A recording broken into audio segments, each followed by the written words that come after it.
नमस्कार दोस्तों, विज्ञान क्लासेज में आपका पुनः स्वागत है। आज हम पढ़ेंगे पूरक कोण, जो कि मात्रक और मापन के चैप्टर का पार्ट 2 है। और उस पार्ट में हमने देखा था कि मूल मात्रक क्या होते हैं, व्युत्पन्न क्या होते हैं, और तीसरा होता है अपना पूरक मात्रक, यानी कि सप्लीमेंट्री मेजरमेंट्स। अब पूरक मात्रक में मेन चीज़ होती है पूरक कोण। यह दो प्रकार के होते हैं, पहला होता है तलीय कोण और दूसरा होता है आपका घनीय कोण। तो पहले देखते हैं तलीय कोण क्या होता है। इसका मात्रक होता है रेडियन। ठीक है, हम देखते हैं इसकी डेफिनेशन पर। सबसे पहले इसकी डेफिनेशन देखते हैं। डेफिनेशन क्या कहती है इसकी? एक रेडियन वह कोण है जो वृत्त की त्रिज्या के इक्वल चाप द्वारा वृत्त के केंद्र पर अंतरित होता है। अर्थात ये अपना सर्कल है, ये इसका सेंटर हो गया और ये इसकी रेडियस हो गई। ठीक है, ये इसकी रेडियस है, ये भी इसकी रेडियस है। अब मैंने माना कि आर त्रिज्या का, यानी आर मान लिया कि 1 सेमी थी। ठीक है, और 1 सेमी का मैंने चाप ले लिया, ये चाप हो गया, ये चाप मैंने 1 सेमी का ले लिया। तो अब यदि इस चाप को मैं यहाँ से यहाँ तक मिलाता हूँ, केंद्र से मिलाता हूँ, तो केंद्र से बनने वाला जो कोण होता है थीटा, ये जो थीटा है यही आपका होता है तलीय कोण। ठीक है, यह इसका सूत्र होता है कोण इज इक्वल टू चाप बटा त्रिज्या, आर्क अपॉन रेडियस। इंग्लिश में देखते हैं तो आर्क अपॉन रेडियस। ठीक है, ये एंगल। तो अब देखते हैं, ये इम्पोर्टेंट है, इसको याद रखना है, क्योंकि ये बहुत सी जगह गणित में भी काम आता है। जो मैथमेटिक्स के बंदे हैं, बच्चे हैं, उनके भी काम आएगा ये। अब देखते हैं कि माना कि थीटा अपना ये है और जो अपने आर्क लिया था उसकी 8 सेमी का है और इसकी रेडियस भी 8 सेमी की है, क्योंकि दोनों इक्वल है। ये देखो, वृत्त की त्रिज्या की इक्वल चाप वृत्त के केंद्र पर अंतरित होता है। तो आर अपॉन आर, चाप क्या था अपना आर और त्रिज्या अपनी आर है, तो लेफ्ट आउट हो गई, क्या बच गया? 1 रेडियन। ठीक है, आगे देखते हैं। अब अपने सबसे इम्पोर्टेंट एक चीज़ और है कि वृत्त के केंद्र से अंतरित कोण थीटा, उसकी वैल्यू क्या होती है? तो हम सब जानते हैं कि 2 पाई होती है, लेकिन वो कैसे होती है उसके बारे में देखते हैं। तो वृत्त के केंद्र पर अंतरित कोण, तो इस समय अभी क्या लेंगे कि माना कि यहाँ से एक आर्क लेना स्टार्ट किया मैंने, चाप लिया, तो ये पूरा घूमेगा, यहाँ पर आ गया, यहाँ तक आ गया। ठीक है, यहाँ तक आने पर तो ये कितनी डिस्टेंस हुई? टोटल डिस्टेंस 2 पाई आर हो गई और आर इसकी रेडियस हो गई। तो आर से आर लेफ्ट आउट हो गया, बच गया क्या? 2 पाई रेडियन। अब ये चीज़ ध्यान रखना कि पाई इज इक्वल टू होता है 180 डिग्री। ये होता है आपका डिग्री में, ये होता है रेडियन में।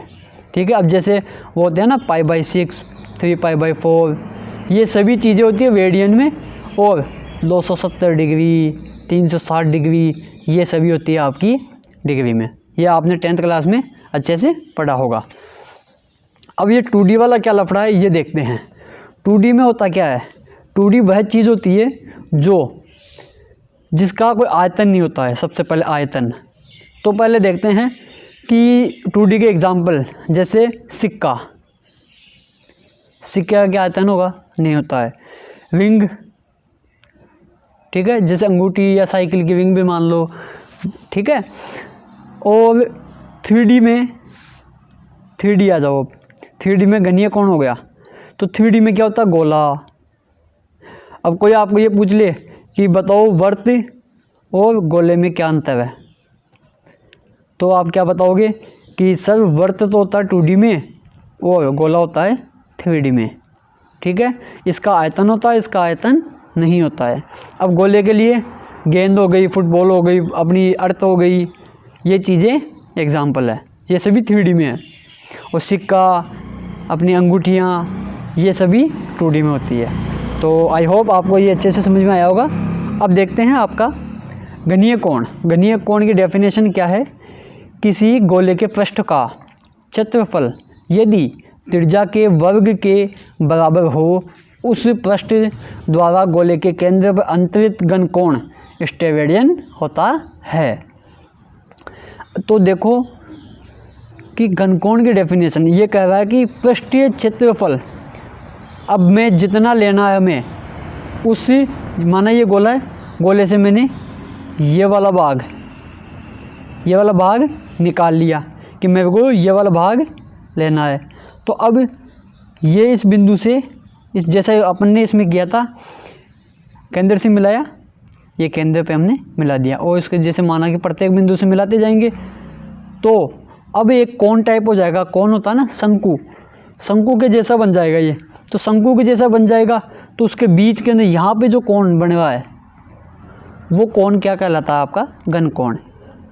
ठीक है, तो पृष्ठीय क्षेत्रफल बटा त्रिज्या स्क्वायर, ये भी आपको याद रखना है, ये फालतू का है। ठीक है, कहीं आप इसको नोट मत कर लेना, बाकी नोट्स अवश्य बनाए इनके, बहुत ही अति महत्वपूर्ण है। इसको भी हटा देता हूँ, वीडियो को पॉज करके अच्छे से बना लेना। अब देखते हैं कि माना जो मैं ये जो इसका मैंने माला अल्पांश लिया है, आयतन का अल्पांश लिया है, वो अल्पांश का क्षेत्रफल क्या है? R square.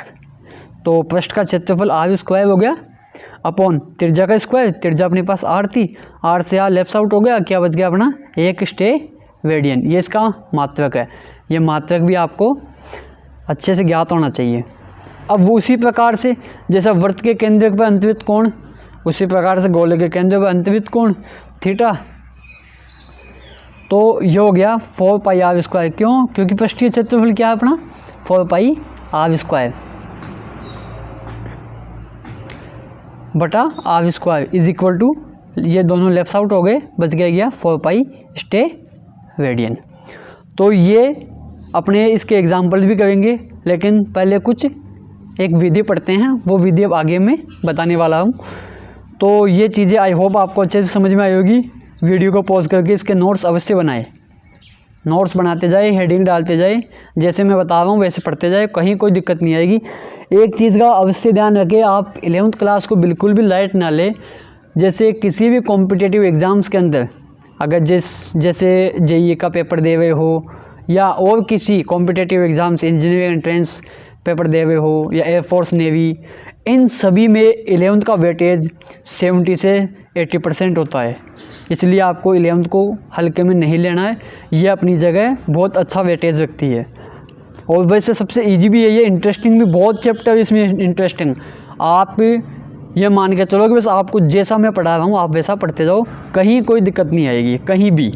ठीक है, आगे चलते हैं। अब हम पढ़ते हैं लंबाइयों का मापन। लंबाइयों का मापन ये कहता है कि जैसे मैंने एक रस्सी ली, कोई भी रस्सी ले लो या कुछ भी ले लो, तो उसकी कोई ना कोई माप तो अवश्य होगी। तो वो माप क्या होती है? वही माप होती है कि जैसे वो कितनी लंबी है, कितनी चौड़ी है और उसकी आमाप वगैरह वगैरह, मतलब बहुत सी जो उसकी डायमेंशंस होती है, वो सभी का मापन हम आगे पढ़ेंगे। तो हम जैसे भौतिकी रूप से 10⁻³ से लेकर 10⁻² मीटर तक की रेंज की डिस्टेंस को हम मेज़रमेंट कर सकते हैं। ठीक है, स्केल से हम इनका मेज़रमेंट कर सकते हैं। स्केल मतलब ये नहीं कि जो अपने आता है एग्ज़ाम में लेके जाते हैं ना वो 15 सेमी वाला, मतलब कि जैसे बड़े बड़े, जैसे गांव में देखा होगा गांव वाले बच्चे या किसी और भी कि पटवारी के पास एक बहुत लंबा फीता रहता है, उससे वो ज़मीनों का मापन करता है, बंटवारा करता है। तो उसी प्रकार से स्केल होते हैं जो 100 मीटर तक की दूरियों का मापन कर सकते हैं। लेकिन अगर उससे बड़ी हो जाए तो अपने पास एक विधि है, वो आगे डिस्कस करेंगे। तो उससे पहले ये देख लो कि 10⁻³ मीटर से लेके उससे कम, यानी अर्थात 10⁻⁴ मीटर हेतु वर्नियर कैलिपर्स का इस्तेमाल किया जाता है। यह एक उपकरण होता है जिसका आपको दिख रहा होगा चित्र में। यह एक इस प्रकार का उपकरण होता है कि जैसे इसके बीच में किसी वायर वगैरह को रख देते हैं और उसकी मोटाई का भी मालूम चल जाता है कि ये कितना मोटा है, इसकी त्रिज्या क्या है। इस प्रकार के उपकरण होता है। और 10⁻⁴ उससे भी कम दूरी का मापन करे तो उसके लिए स्क्रू गेज और स्फेरोमीटर, पेच मापी और गोलाई मापी का इस्तेमाल किया जाता है। आगे देखते हैं। ये तो हो गया कि सामान्य ज्ञान कि हाँ भाई यहाँ तक हमारे पास है, लेकिन इन उपकरणों से तो हम ज्ञात कर सकते हैं 10⁻⁻5 से और 10⁻² मीटर तक हम ज्ञात कर सकते हैं, ये तो उपकरणों से, और इसको हम स्केल से माप सकते हैं। लेकिन अगर बड़ी बड़ी दूरियाँ हो गई, जैसे 2 राज्यों के बीच की डिस्टेंस, 2 देशों के बीच की डिस्टेंस, ठीक है, 2 जिलों के बीच की डिस्टेंस, तो उसको ऐसा तो है नहीं कि स्केल लिया मापते गए, तो वो तो उपलब्धि के अपेक्षा हमारे पास बहुत अधिक खर्चीला होता है, ठीक है। तो उसके लिए एक विधि होती है, वो विधि होती है लंबन विधि, वह दूरियाँ जिससे हम 10⁻² मीटर से लेकर अनंत तक मापे जा सकती है।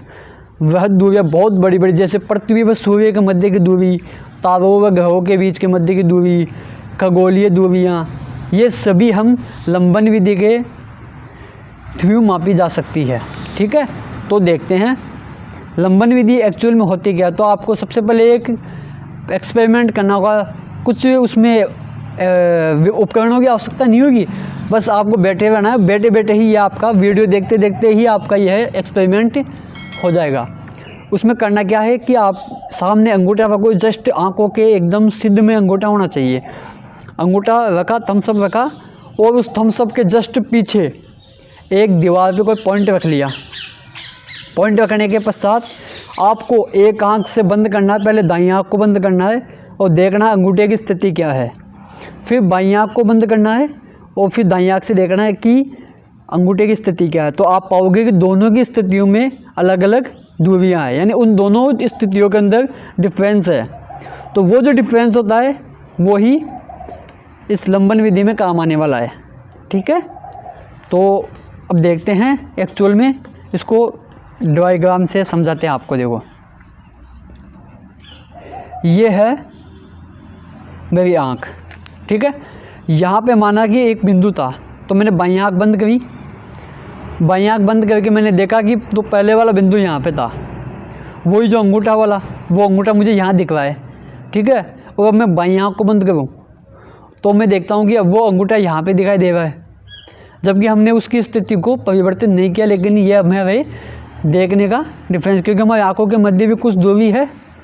तो ये अब जो हमारे 2 ऑब्जेक्ट मिले, अपन को 2 ऑब्जेक्ट मिले, इनके मध्य की दूरी माना कि मैंने b है, और उस बिंदु अर्थात उस अंगूठे वह जहाँ से हम देख रहे हैं वह उसके मध्य की दूरी होगी कैपिटल D, ठीक है। मैं इसको मिला देता हूँ, ठीक है। तो अब देखते हैं, इसको मैं बोल देता हूँ A, ये अपना हो गया B और ये हो गया अपना माना कि S, ठीक है। कोई सोर्स है जहाँ से हम देख रहे हैं। तो अब देखते हैं कि ये जो कोण बन रहा है, ये मैंने थीटा मान लिया, ठीक है। तो अब हम इसको देखते हैं कि ये जो दूरी है, ये वाली दूरी इसकी अपेक्षा में बहुत छोटी है, समझ रहे हो। कि चलो इसको ऐसा करते हैं कि ये ये अपनी पृथ्वी है, ठीक है। पृथ्वी से मैं सूर्य को एक आँख बंद करके, सूर्य को नहीं चंद्रमा को मानते हैं, सूर्य को तो देख नहीं सकते ना, चंद्रमा को मानते हैं। तो एक आँख से बंद किया तो अब यहाँ पे था, फिर यहाँ पे है, ठीक है। तो वो जो डिस्टेंस है जो हमें दिख रही थी, अलग अलग दिख रही थी, वो जो डिस्टेंस है, ये जो B है, B is less than two capital D, समझे। ये जो कैपिटल D है ये बहुत अधिक है अपेक्षाकृत B के, ठीक है। आगे देखते हैं अब।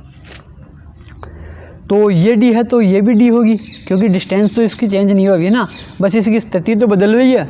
अब हमें ये थीटा D और B के मध्य संबंध बताना है, वही आपका लंबन विधि का सूत्र कहलाता है।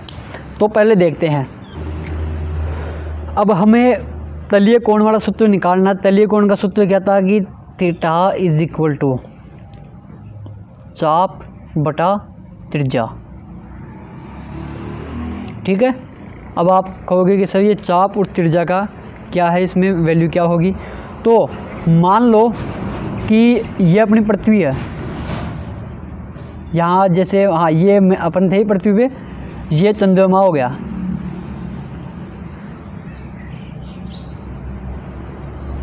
ठीक है।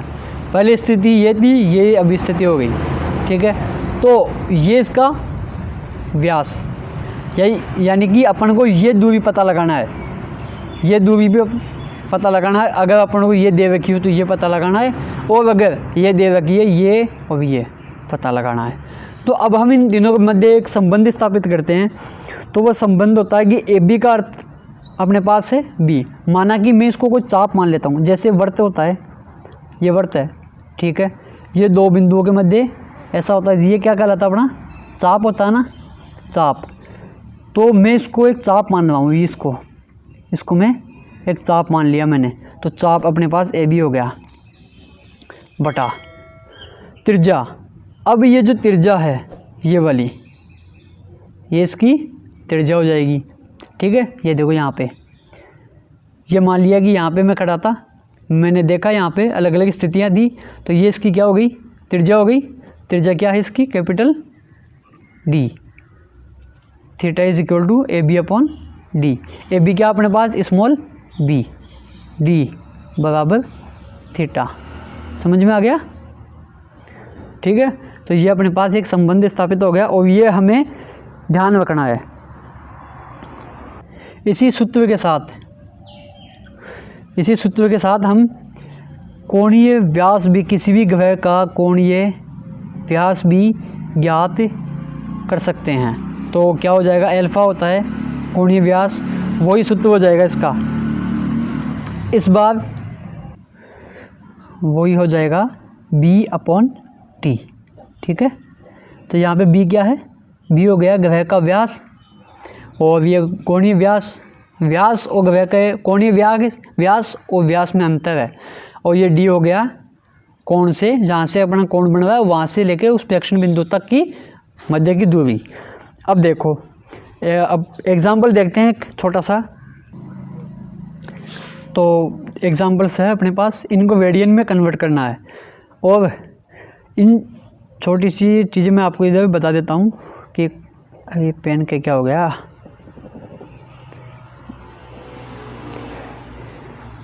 360 2 पाई रेडियन हमें पता है, क्योंकि पाई इज इक्वल टू होता है 180 डिग्री, और 1 डिग्री इज इक्वल टू होता है 60 मिनट, ठीक है।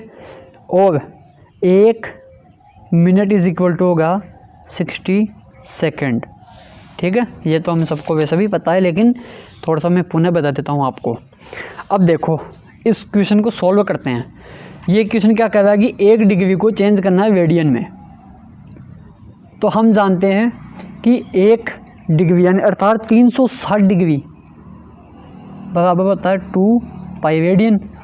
तो 1 डिग्री इज इक्वल टू क्या हो गया, 2 पाई बटा 360, ठीक है। नॉर्मल मैथमेटिक्स तो सभी को आती होगी, चाहे फिर वो बायो का हो या मैथमेटिक्स का। मैथमेटिक्स वालों को तो इसमें कोई आपत्ति नहीं होगी। तो अब देखो, इसको इससे मैंने काटा तो 180 हो गया। तो 1 डिग्री इज इक्वल टू हो गया पाई बटा 180 रेडियन। समझ में आ गया। दूसरा देखते हैं b. 1 second, sorry 1 minute, 1 arc minute. हमें पता है कि 1 डिग्री इज इक्वल टू होता है 60 मिनट। तो 1 मिनट में क्या हो गया, 1/60, ठीक है, 1/60 हो गया ना। तो 1 मिनट इज इक्वल टू हो गया 1/60 डिग्री। इसको अब हम सॉल्व आउट करेंगे तो इसकी वैल्यू ये है, ठीक है। तो अब ये हो गया अपने पास। तो अब ये डिग्री में है, इसको रेडियन में यहाँ से बदल सकता हूँ मैं। तो 1.745 गुणा हो जाएगा किससे, 60 से, ठीक है। तो अब मैं इसको अगर सॉल्व करने पर अपने पास आएगा 2.91 गुणा 10⁻⁻⁴ रेडियन। ये इसके आंसर हो गए। अब तीसरा है, सेम इसी प्रकार से यहाँ पे कर देता हूँ। ये आपका, इसको देख लेना। तीसरा देखो सी क्या कह रहा है कि 1 सेकंड को कन्वर्ट करना है रेडियन में। हमें पता है कि 1 मिनट इज इक्वल टू होता है 60 सेकंड, तो 1 सेकंड इज इक्वल टू क्या आ गया 1/60 मिनट। ठीक है, तो सेम वो का वही प्रोसेस हो जाएगा इसमें। तो 1/60 इस मल्टीप्लाई बाई 291 10⁻⁻⁴, इसको इससे गुणा करेंगे और फिर इसको 1 में डिवाइड कर देंगे तो अपने पास आ जाएगा 4.85 गुणा 10⁻⁻⁶ रेडियन। ठीक है, 1 इंच हो गया। अब देखते हैं एक और एग्जाम्पल। ये क्वेश्चन है, क्वेश्चन कह रहा है कि सूर्य के कोणीय व्यास की माप 1920 इंच है, सॉरी क्षमा करना सेकंड है, 1920 सेकंड है। पृथ्वी से सूर्य की दूरी d है और वो d क्या है 1.496 गुणा 10⁻11 मीटर है। तो सूर्य का व्यास ज्ञात करना है। तो मैं आपको एक डायग्राम बताऊं, डायग्राम के अनुसार इसको सॉल्व करेंगे। ये है सूर्य, ठीक है, अपन को ये निकालना है, ये निकालना है A और B। ठीक है, ये निकालना है। और ये क्या कह रहा है कि कोणीय व्यास की माप, मान लिया कि ये हल्का से इसको ऐसे कर्व कर देता हूँ मैं। ठीक है, तो ये इसका कोणीय व्यास की माप क्या है इसकी 1920 सेकंड। ठीक है, और ये हो गया। और कह रहा है कि पृथ्वी, यहाँ पे ये पृथ्वी हो गई अपनी, पृथ्वी यानी अर्थ, इससे इसकी दूरी, तो ये इसकी डिस्टेंस निकालनी है अपन को। यहाँ से देखेंगे अपन सूर्य को। ठीक है, तो इस दोनों छोर को देखा तो ये अपनी D है। वो D क्या है 1.496 गुणा 10⁻11 मीटर।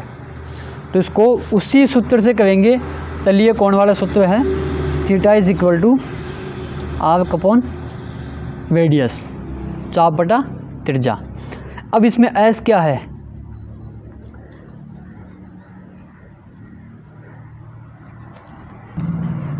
यही सूत्र काम में लिया था लंबन विधि में। तो इसी के अनुसार अब इससे अपन को क्या मिला था, थीटा इज इक्वल टू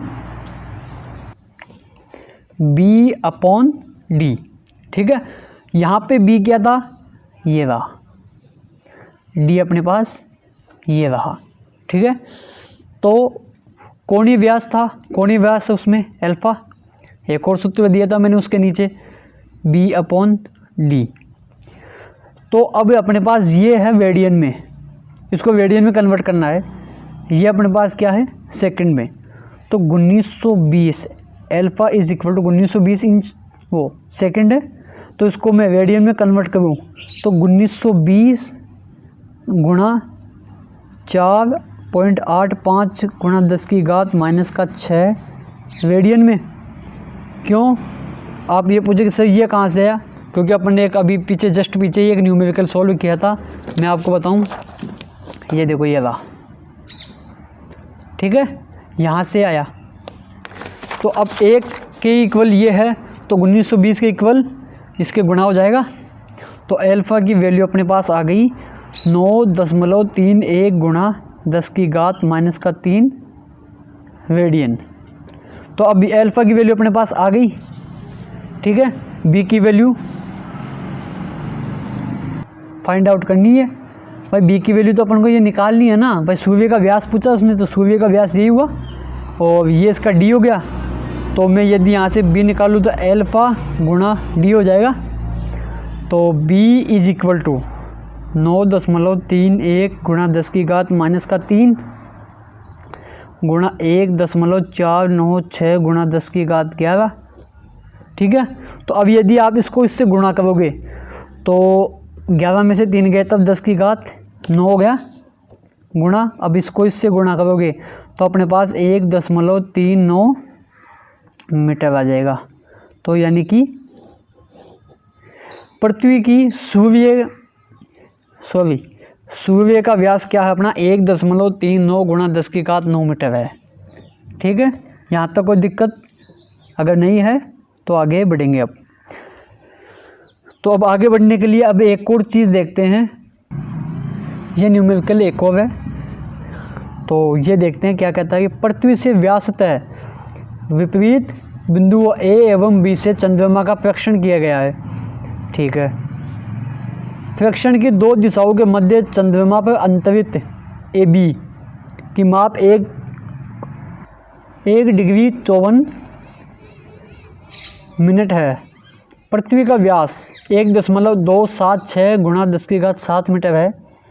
तो पृथ्वी से चंद्रमा के मध्य की दूरी का अभिकलन कीजिए। तो देखो कि ये अपनी पृथ्वी है, ठीक है, और ये चंद्रमा है।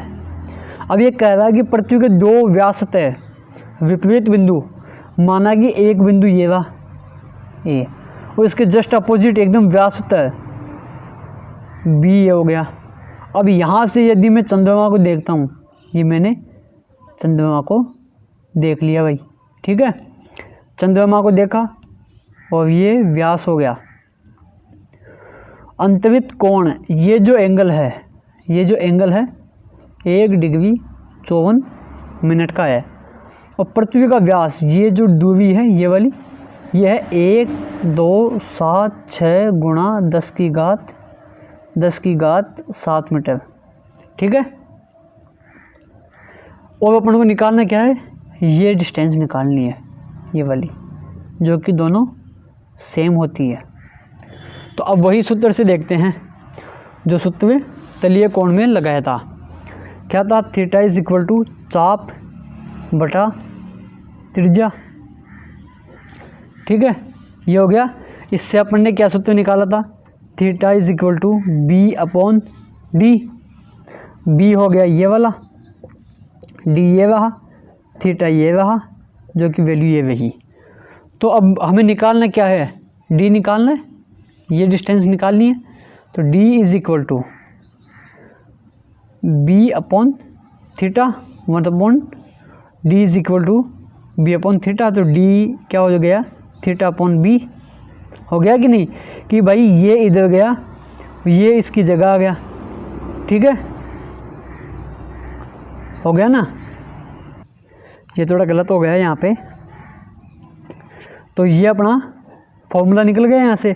तो अब डी अपन को फाइंड आउट करना है, बी क्या है, चलो बी तो अपने पास से इसी दे रखा, लेकिन ये अपन को इसको रेडियन में कन्वर्ट करना है। तो इसको रेडियन में कन्वर्ट कैसे करेंगे, तो या तो सबसे पहले इसको पूरे को डिग्री में बदलो या फिर मिनट को। अब हम जानते हैं कि 1 डिग्री बराबर होता है 60 मिनट, और इसमें 54 हो गए, तो टोटल कितना हो गया, 114। और अब 114 को मैं रेडियन में बदलूँ तो 114 गुणा 4.85 गुणा 10⁻⁻6 मीटर हो गया। इससे गुणा कर दूंगा तो ये हो गया 3.32 गुणा 10⁻⁻2 रेडियन। क्या है अपने पास, ये थीटा का, और बी क्या है, 1.276 गुणा 10⁻7 मीटर अपॉन 3.32 गुणा 10⁻⁻2 मीटर, 2 रेडियन। अब ये ऊपर जाएगा तो क्या हो गया, 1.276 गुणा 10⁻7 गुणा 10⁻2 प्लस में जाएगा ना 3.32, तो 7 और 2 9, तो 1.276 गुणा 10⁻9 3.32। तो अब इसको सोल्व करेंगे तो 3.38 3.84 गुणा 10⁻8 मीटर आएगा। अब ये 8 यहाँ पे 8 कैसे हुआ, क्योंकि अब हम जब इसको सोल्व करेंगे तो अब ऊपर तो कितने हैं 3, नीचे कितने हैं 2, तो यहाँ पे यदि मैं इसको एक और गुणा कर दूँ माइनस के इससे प्लस का 1 से गुणा कर दूँ तो ये कितना हो जाएगा 0.332, ठीक है। तो ये ऊपर जाएगा तो क्या हो गया, ये 3.84 गुणा 10⁻8 दिख रहा है ये, ये देखो, लगता है ये दिखा नहीं, चलो इसको दोबारा से बता देता हूँ मैं आपको। यहाँ तक आ गया 1.276 गुणा 10 की घात 9, 3.32। तो इसको सोल्व करेंगे तो 3.84 गुणा 10 की घात 9 मीटर आंसर इसके आ जाएंगे। ठीक है, ये हो गया। तो इसी के साथ आज का वीडियो यहीं पे समाप्त करते हैं, क्योंकि वीडियो बहुत लंबा हो जाता है, इसलिए इसका पार्ट 3 भी जल्दी आने वाला है। इंतज़ार करते रहिए, हमें भी इंतज़ार है आप लोगों से मिलने का। और वीडियो कैसा लगा ये अपनी राय अवश्य कमेंट बॉक्स में दे, और वीडियो को लाइक, शेयर और सब्सक्राइब करना ना भूलें। और इसी के साथ अगले वीडियो में मिलते हैं। जय हिंद, जय भारत।